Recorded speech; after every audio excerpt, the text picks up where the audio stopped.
Logic class में आपका स्वागत है। तो आज हम लोग देखने जा रहे हैं ह्यूमन रेस्पिरेटरी सिस्टम के बारे में। ठीक है, तो इसको हिंदी में मानव श्वसन तंत्र भी बोलते हैं। ठीक है, तो इसमें क्या क्या पार्ट्स होते हैं, ये कार्य कैसे करते हैं और बाहर से ऑक्सीजन को कैसे अपने बॉडी में लाते हैं और उनका यूज़ कैसे करते हैं हमारी एनर्जी के लिए। ठीक है, तो एनर्जी हमारी बॉडी किससे चलती है? एनर्जी से चलती है। ठीक है, तो एनर्जी के लिए सिर्फ और सिर्फ खाना इंपॉर्टेंट नहीं है, ये सब चीज़ भी इम्पोर्टेंट है। क्यों? क्योंकि हमको खाना से जो ग्लूकोज मिलता है उनको जलाने के लिए ऑक्सीजन की रिक्वायरमेंट पड़ती है, और वो ऑक्सीजन कौन ला के देता है? हमारा रेस्पिरेटरी सिस्टम। ठीक है, तो ये सिस्टम बेसिकली इसीलिए है ताकि हम लोग इन्वायरमेंट को ऑक्सीजन को ला सकें और ग्लूकोज को तोड़कर अपना एनर्जी बना सकें और उस एनर्जी को हम लोग नॉर्मल जीवन की गतिविधियों में उपयोग कर सकें। तो देखते हैं किस प्रकार से होता है। तो ये हम लोगों ने एक रफ डायग्राम बना लिया है, इसकी मदद से कोशिश करते हैं इन चीज़ों को समझने की। ठीक है, तो यहाँ से आपका रेस्पिरेटरी सिस्टम शुरू होता है कुछ इस प्रकार से। ठीक है, तो ये वाला जो पाइप आपको दिख रहा है, ठीक है, यहाँ से ओपन हुआ कुछ इस प्रकार से। तो आपका जैसे कि माउथ यहाँ से ओपन होता है। ठीक है, ये वाला पार्ट आपका माउथ है। माउथ आगे जाके एक कैविटी में ओपन होता है जिसको बोला जाता है बकल कैविटी। ठीक है, इतना तो क्लियर है। ये आपका डाइजेस्टिव सिस्टम का पार्ट है। उसी प्रकार से आपका नासल कैविटी भी होता है। ठीक है, जो आपका एयर है, जैसे कि यहाँ पास ऑक्सीजन है, ऑक्सीजन कहाँ से इंटर करेगा? यहाँ से इंटर करेगा। इस ओपनिंग को क्या बोलते हैं? इस ओपनिंग को बोलते हैं अपन लोग नॉस्ट्रिल। ठीक है, नॉस्ट्रिल क्या होता है? बेसिकली ओपनिंग होता है जहाँ से एयर हमारे बॉडी के अंदर में प्रवेश करता है। अब ये एयर थोड़ा सा फिर आगे जाएगा, तो आगे में क्या मिलेगा? इसको एक कैविटी मिलेगा, आगे में थोड़ा सा बड़ा रीजन मिलेगा। उस रीजन को क्या बोला जाता है? इस रीजन को बोलते हैं नासल कैविटी। ठीक है, अब नासल कैविटी फिर से आगे जाता है, जैसे बकल कैविटी है ना, यहाँ से आपका माउथ है, ये क्या है? माउथ है। माउथ ओपन होता है बकल कैविटी में, या इसको ओरल कैविटी भी बोलते हैं, बकल कैविटी या ओरल कैविटी। क्लियर हो रहा?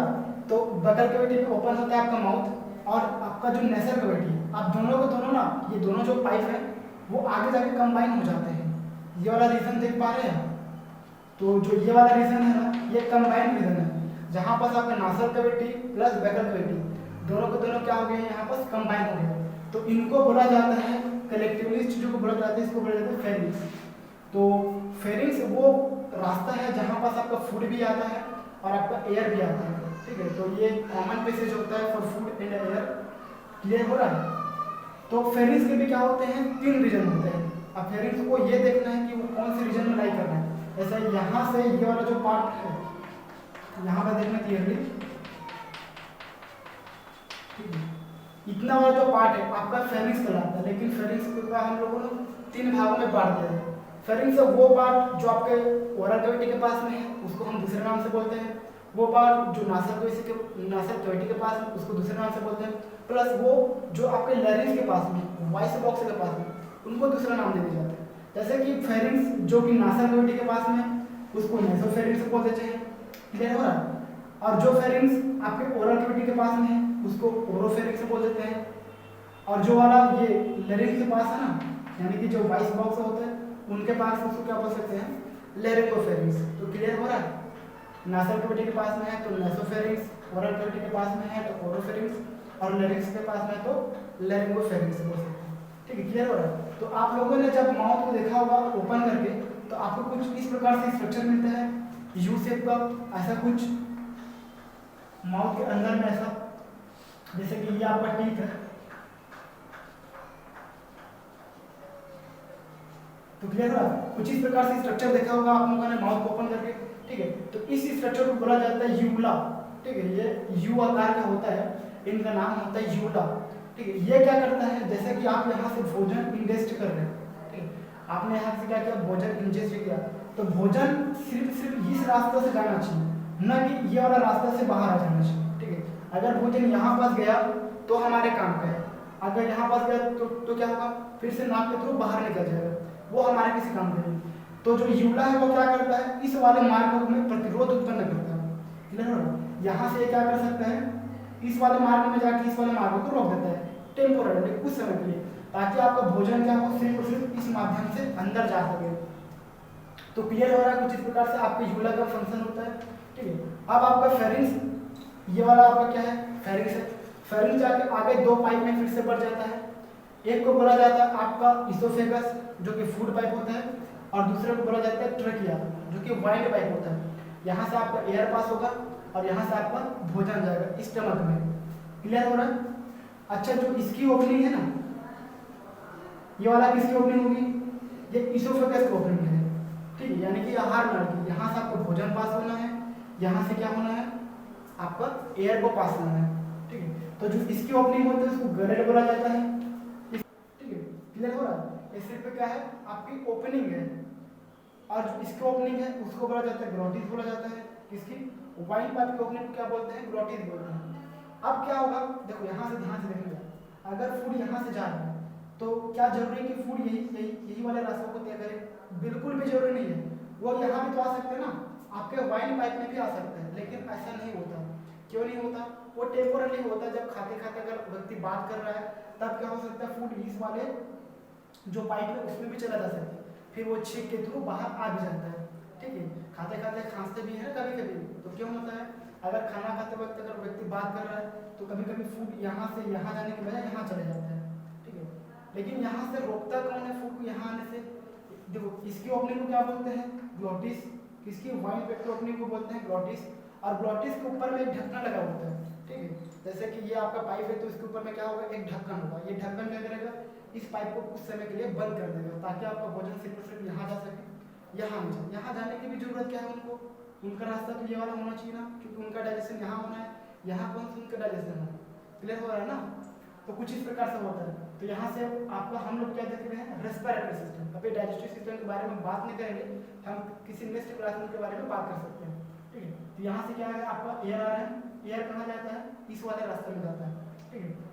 तो आपका इपिग्राफिस क्या होता है? एक मेम्ब्रेनस स्ट्रक्चर होता है, मेम्ब्रेन का बना एक स्ट्रक्चर होता है जो कि टेम्पोररी ग्लोटिस को इस प्रकार से ब्लॉक कर देता है, ठीक है, ताकि आपका भोजन वहां तक जा सके। क्लियर हो रहा है? अब आपका ट्रेकिया कुछ इस प्रकार से होता है। जो आगे की पाइपलाइन है ना, पाइप बिछी हुई है, उसको क्या बोलते हैं? ट्रेकिया, ठीक है। अच्छा, एक बात भी और है कि ग्लोटिस के नीचे में ही आपके पास में लैरिंग्स होता है, ठीक है। ग्लोटिस के नीचे में क्या होता है? लैरिंग्स होता है, और इसको वॉइस बॉक्स बोलते हैं, ठीक है। यहीं से आपका साउंड का प्रोडक्शन हो रहा है, जो हम अभी बात कर रहे हैं ना, यहाँ से एयर इस प्रकार से बाहर निकलता है। और ये simple like just like guitar की टाइप होता है। जैसे गिटार होता है ना, गिटार में क्या होता है, लड़ियाँ होती है, इस प्रकार से धागे होते हैं, इन धागों को बचाकर क्या करते हैं हम लोग, साउंड का प्रोडक्शन करते हैं। उसी प्रकार से यहाँ से जब आपका एयर बाहर जाता है ना, तो इनके ऊपर में वो झटका देता है, जिसके कारण से क्या होता है, हमारा साउंड उत्पन्न होता है। हम जिस प्रकार का साउंड चाहते हैं, बोलना चाहते हैं, वो साउंड कैसे उत्पन्न होता है? इस वॉइस बॉक्स की मदद से, जिसको लैरिंग्स बोला जाता है। इसी के कारण से इसका नाम क्या पड़ा है? लैरिंगोफेरिंक्स, क्योंकि जो फेरिंग्स है ना, ये इस वाले रीजन में लाइक कर रहा है। तो क्लियर हो रहा है कुछ इस प्रकार से? अब आप देखो, ये वाला जो ट्रेकिया है वो आगे जाके ऐसा फिर से दो पाइप में बट रहा है, देख रहे हो? एक तो ये वाला और एक ये वाला, ठीक है। उसके बाद में क्या होगा, ट्रेकिया इस प्रकार से ना ब्रोंकस में बढ़ जाता है। जो आगे की पाइप होती है उसको क्या बोला जाता है? ब्रोंकाई या ब्रोंकस बोला जाता है, ठीक है। तो जो पहले बटा हुआ ये पाइप है उसको बोलते हैं प्राइमरी ब्रोंकाई। उसके बाद में प्राइमरी ब्रोंकाई फिर से आगे जाके फिर से आपको इस प्रकार से पाइप में बढ़ जाता है, जिसको बोला जाता है सेकेंडरी ब्रोंकाई। क्लियर हो रहा है? तो आप ये देख पा रहे होंगे कि ब्रोंकस के ऊपर में कुछ इस प्रकार से मैंने डंडी बना के रखा है, ठीक है, क्या डंडी बना के रखा है, ठीक है। तो ये क्या होता है, ये कॉटिलेज होते हैं। जैसे कि ये पाइप है ना, पाइप के ऊपर में क्या होता है, अर्ध सी शेप, आधा सी शेप का ऐसा ना कॉटिलेज होता है। जैसे कि मैं बात करूँ तो कुछ इस प्रकार से, जैसे कि ये पाइप है तो पाइप के ऊपर में क्या होगा, ऐसा सी शेप में कुछ इस प्रकार से, कुछ इस प्रकार से ऐसा। ये कंप्लीट ओ नहीं रहता, ये आधा सी रहता है, मतलब बोल सकते कि सी ही होता है, अर्ध सी भी बोलते हैं इसको, ठीक है। तो ये क्या होता है, सी शेप में होता है। क्या होता है, सी शेप में कॉटिलेज होता है ये। तो ये कॉटिलेज क्या करता है, जबरदस्ती तो लगेगा नहीं, ठीक, इनका एक फंक्शन होता है। ये क्या करता है, जब यहाँ से आपका एयर आता है तो उसको क्या करता है, ज़्यादा फूलने से रोकता है। या जब हम एक्सेलेशन करते हैं, जैसे कि हम लोग अभी इनहेलेशन कर रहे हैं, ठीक है, उसके बाद में क्या करेंगे, एक्सेलेशन, श्वसन को छोड़ेंगे। तो क्या होगा, जब श्वसन को छोड़ेंगे तो ये सिकुड़े मत यानी कोलाप्स मत करके ना, इसलिए क्या होता है, ये वाला हमारा सी शेप में कॉटिलेज लगा हुआ होता है। ये इनको कंप्लीट कोलैप्स होने से रोकता है या इसका वाइडर होने से इस चीज़ों को रोकता है। ठीक है। अगर ये नहीं होगा तो आपका क्या होगा, ये जो श्वसन वाला पाइप एकदम से ऐसे सिकुड़ जाएगा, जो कि हमारे लिए नुकसानदायक है। तो इसलिए हम लोग क्या करते हैं, यहाँ पर ऐसा सी शेप पे कोऑर्डिनेट लगा होता है, जिसकी मदद से ये एकदम से फिक्स रहता है अपने पोजीशन में, ठीक है। तो उसके बाद का जो ये वाला है, इसको क्या बोला जाता है, प्राइमरी ब्रोंकाई। प्राइमरी ब्रोंकाई किस में बढ़ जाता है, सेकेंडरी ब्रोंकाई में बढ़ जाता है। आप देख सकते हैं ये वाला हमने क्या बनाया है, प्राइमरी ब्रोंकाई, और प्राइमरी ब्रोंकाई किस में बढ़ रहा है, ये सेकेंडरी ब्रोंकाई में। आज सेकेंडरी ब्रोंकाई भी फिर से ना छोटे छोटे पतली पतली नलिकाओं में बढ़ जाता है, जिसको बोला जाता है ब्रोंकियोल्स, ठीक है। सेकेंडरी ब्रोंकाई के बाद में आपका टर्सरी ब्रोंकाई है, ठीक है। टर्सरी ब्रोंकाई भी फिर से देखो तो ऐसा पतली पतली नलिकाओं में बढ़ गए ना, ठीक है। इन पतली पतली नलिकाओं को बोला जाता है इनिशियल ब्रोंकियोल्स। क्या बोलते हैं, इनिशियल ब्रोंकियोल्स। देखो ओल्स का मतलब लग गया ना कि मतलब का इनका जो ल्यूमन होगा ना वो बहुत छोटा होगा, बहुत ही कम होगा। जहाँ भी ब्रोंकियोल्स, आर्टियोल्स ऐसा वर्ड आ जाता है, उसका मतलब होता है कि उसका ल्यूमन बहुत छोटा होगा। देखो इसका ल्यूमन कितना है, बहुत छोटा, और इसका ल्यूमन देखो तो इसका वॉल्यूम बहुत बड़ा होगा, ठीक है। तो इसका वॉल्यूम क्या होता है, छोटा होता है, इसलिए क्या बोलते हैं इसको इनिशियल ब्रोंकियोल्स। इनिशियल ब्रोंकियोल्स फिर से कहाँ कहाँ बढ़ता है, टर्मिनल ब्रोंकियोल्स में। यहाँ देख सकते हो जैसे कि ये वाला क्या है आपका टर्मिनल ब्रोंकियोल्स है, क्लियर हो रहा है। अब टर्मिनल ब्रोंकियोल्स क्या होता है, कुछ इस प्रकार से सबसे इंड पार्ट में, सबसे इंड पार्ट में इस प्रकार से बबल्स लाइक स्ट्रक्चर में ओपन होता है। यहाँ से हम लोग ऑक्सीजन लिए, ऑक्सीजन अंततः कहाँ आएगा, इस वाले पार्ट में आता है। इसको क्या बोला जाता है, इसको बोला जाता है एल्वेओलाई। एक प्रकार का बबल जैसे संरचना होती है, इसी में आपको ऑक्सीजन आता है। अब ये ऑक्सीजन इस जगह से कूद कर छलांग लगाकर आपके ब्लड में आएगा, और ब्लड से पूरा बॉडी में जाएगा, जहाँ भी ऑक्सीजन की जरूरत होगी। वैसे तो हर टिश्यू को ऑक्सीजन की जरूरत होती है, इसलिए कहाँ ले जाएगा, अब इसकी ना डिलीवरी किया जाएगा, जहाँ जहाँ इसकी जरूरत है ऑक्सीजन की, वहाँ वापस क्या करते हैं इसको, मतलब घर में जा कर देते हैं ना किसी सामान, उसी प्रकार से क्या करते हैं, यहाँ से ऑक्सीजन की होम डिलीवरी किया जाता है। किसको डिलीवरी करते हैं, इसको टिश्यू को दिया जाता है जिनको इनकी रिक्वायरमेंट होती है। क्लियर हो रहा है। ये आपका क्या है, ये आपका ब्लड कैपिलरी है, ये क्या है आपका एल्वेओलाई है। एल्वेओलाई से देख लो ऑक्सीजन जब जंप मार के किसमें आ रहा है, ये आपका ब्लड है, ठीक है। और ब्लड में जो कार्बन डाइऑक्साइड होता है, जो कि वेस्ट गैस जिसको बोलते हैं, वो यहाँ से कूद कर किसमें चला जाता है, एल्वेओलाई में। और एल्वेओलाई के माध्यम से क्या होता है, इस प्रकार से फिर से इस रास्ते को तय करते हुए एक्सेलेरेशन कर दिया जाता है इस कार्बन डाइऑक्साइड को। तो ये प्रोसेस चलती रहती है, यहाँ से ऑक्सीजन लेते हैं और अंततः वो यहाँ पास आता है, और यहाँ से ब्लड में, और ब्लड के माध्यम से टिश्यू में जाता है, ठीक है। और जो टिश्यू वेस्ट गैस प्रोड्यूस करती है वो क्या होता है, CO2। CO2 को फिर से एल्वेओलाई में, एल्वेओलाई की मदद से इस प्रकार से बाहर हो जाता है। तो क्लियर हो रहा है कुछ इस प्रकार से आपको। अच्छा यहाँ पर देखना, ये आपके लंग्स है, हमारे पास में एक जोड़ी लंग्स पाया जाता है, कुछ इस प्रकार से समोसे जैसी संरचना होती है इसकी, ठीक है। क्लियर हो रहा है। तो इन दोनों के बीच में आपको दिख रहा है ये रीजन जहाँ पर हार्ट को बना दिया गया है। क्लियर हो रहा है। इन दोनों के बीच के जो इस रीजन है उसको बोला जाता है आपका मीडिया स्टेनम। क्या बोलते हैं इसको, मीडिया स्टेनम। ये जो रीजन है इसको बोला जाता है मीडिया स्टेनम। तो आपका जो हार्ट है, हृदय, इसी जगह पर लाई करता है। दोनों हार्ट की, दोनों लंग्स के बीच में आपका हार्ट होता है। और हार्ट कैसे कुछ इस प्रकार से होता है कि मुट्ठी भर संरचना होती है, छोटा सा होता है, ज़्यादा बड़ा नहीं होता, ठीक है। तो इस वाले रीजन में होता है। क्यों इस वाले रीजन में होता है, क्योंकि यहाँ से उसको कंटिन्यू ऑक्सीजन की सप्लाई मिलती जाती है, और हार्ट क्या करता है, ब्लड को पंप करके ब्लड को पूरा बॉडी में वितरित करता है। डिस्ट्रीब्यूशन करने का काम किसका होता है, हार्ट का होता है, ठीक है। ब्लड को फ्लो करने का काम किसका होगा, हार्ट का होगा। तो हार्ट यहाँ से ऑक्सीजन को रिसीव करेगा और पूरे बॉडी में क्या करेगा, डिस्ट्रीब्यूट करेगा इस चीज़ों को।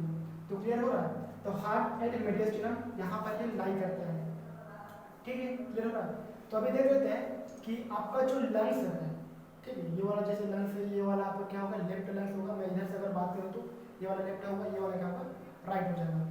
इस प्रकार से बात करूँ तो ये वाला राइट और ये वाला लेफ्ट होगा। मेरे लिए तो नहीं होगा, आप जैसे मेरे को देख रहे हो ना, तो आपके हिसाब से क्या होगा, ये वाला लेफ्ट होगा और ये वाला क्या होगा, राइट होगा। ये वाला कौन सा लंग्स है, लेफ्ट लंग्स होगा, और ये वाला क्या होगा, राइट लंग्स होगा। क्लियर हो रहा है। तो आपका जो लेफ्ट लंग्स है और राइट लंग्स है, जैसे हमने बनाया उस प्रकार से नहीं होता। ये क्या होता है, ऐसा छोटा छोटा पाउच में बटा हुआ होता है, मतलब इसके क्या होता है, पार्ट्स होते हैं। जैसे कि ये पार्ट्स मैंने यहाँ पर बना के दिखाया है, ठीक है। तो आपका जो लेफ्ट लंग्स है वो 3 भागों से मिलकर बना हुआ होता है, ठीक है। ये अपर वाला भाग, ये बीच वाला भाग, ये लोअर वाला रीजन, इसको एंटीरियर पार्ट भी बोलते हैं, इसको पोस्टीरियर पार्ट भी बोल सकते हैं, इसको मिडिल पीस भी बोल सकते हैं, ठीक है। जैसे ये वाला हो गया, इसको इंटीरियर पार्ट बोला जाता है। इंटीरियर मतलब कोई चीज़ अगर ऊपर में हो तब उसको बोल सकते हैं, ठीक है। क्या बोल सकते हैं इसको? इंटीरियर पार्ट बोलते हैं। ये वाला क्या होगा? इसका पोस्टीरियर पार्ट होता है। और जैसे ये वाला है ना, ये क्या होगा? इसका मिडिल पार्ट होगा।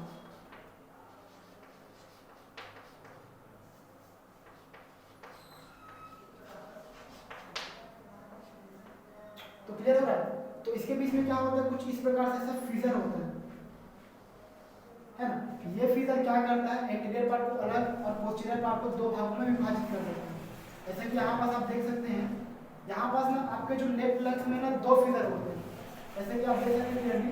एक तो होता है हॉरिजॉन्टल फीजर जो कि कुछ इस प्रकार से होता है, और एक हमारे पास में होता है ऑब्लिक फीजर। ऑब्लिक फीजर मतलब ये जो तिरछा वाला फीजर है ना, ये तिरछा वाला फीजर होता है, और ये क्या होता है आपका? हॉरिजॉन्टल फीजर। तो चूंकि इस वाले लेंस में आपके पास में दो फीजर होते हैं, और इसमें क्या होता है? सिर्फ और सिर्फ एक फीजर होता है। ये फीजर कुछ नहीं, लेंस को ना दो पार्ट में डिवाइड करने का तरीका है।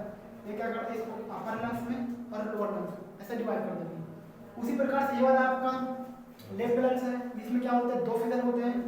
एक जो हॉरिजॉन्टल लाइन होता है, इसको क्या बोला जाता है? हॉरिजॉन्टल फीजर। और ये वाला एक ऑब्लिक फीजर होता है। जैसे ये वाला क्या होता है? ऑब्लिक फीजर होता है। इसको क्या बोल सकते हैं? ऑब्लिक फीजर बोला जाता है। और इसमें सिर्फ और सिर्फ एक ऑब्लिक फीजर होता है। तो क्लियर हो रहा है आपके इस सिस्टम के बारे में, ठीक है। तो ब्लड अब क्या होगा? आपका ऑक्सीजन जब इस एल्वेलाई से ब्लड में आएगा, उसके बाद में ये कहाँ चला जाता है? ये वाला एल्वेलाई आपका चला जाता है टिश्यू के पास में, ठीक है। ये अगर कोई टिश्यू है, यहाँ से चला जाएगा, किसके पास में? टिश्यू के पास में चला जाता है। और इस ऑक्सीजन को किसको दे देगा? ये इस टिश्यू को दे देगा। और जो ये कार्बन डाइऑक्साइड बनाता है, जैसे कि ये वाला ये CO2 है, इसको बनाता है, ये किस में आ जाएगा? ब्लड में आ जाएगा। और यही ब्लड में जब कार्बन डाइऑक्साइड आ जाता है ना, तो इसको किस में डालते हैं? एल्वेलाई में। और एल्वेलाई के माध्यम से कहाँ जा रहा है? हमारे नासक कैविटी के थ्रू बाहर चला जाता है। तो कुछ इस प्रकार से होता है आपका रेस्पिरेटरी सिस्टम के सिर्फ कंपोनेंट के बारे में भी बात किए हैं, ठीक है। इसके बाद में आगे देखेंगे कि ये एक्सचेंज जो हो रहा है पार्ट का। अच्छा, जो एल्वेलाई होता है ना, ये वाला, ठीक है, यही पार्ट होता है आपका गैस एक्सचेंज का। यहाँ से एल्वेलाई से ब्लड में जो एक्सचेंज होना रहता है ऑक्सीजन का, ठीक है, तो कहाँ से होता है? सिर्फ और सिर्फ एल्वेलाई से होता है, ठीक है। अच्छा, जो ये वाला पार्ट है, यहाँ पे दिखना, तो ये वाला पार्ट, जैसा कि आपका ये वाला कोई टर्मिनल ब्रोंकियोलस है, तो यहाँ पर ऐसा कुछ लगा है आपको, ऐसा दिख रहा है ना? ये कौन सा है आपका? टर्मिनल ब्रोंकियोलस है। तो टर्मिनल ब्रोंकियोलस में क्या लगेगा? आपका ये वाला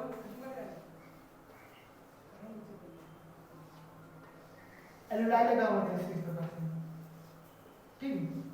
तो जो ये वाला डक्ट होता है ना, इसको एल्वियोलर डक्ट बोलते हैं। किस लिए बोलते हैं? क्योंकि ये एल्वेलाई का डक्ट होता है, इसलिए क्या बोल सकते हैं इसको? Alveolar duct.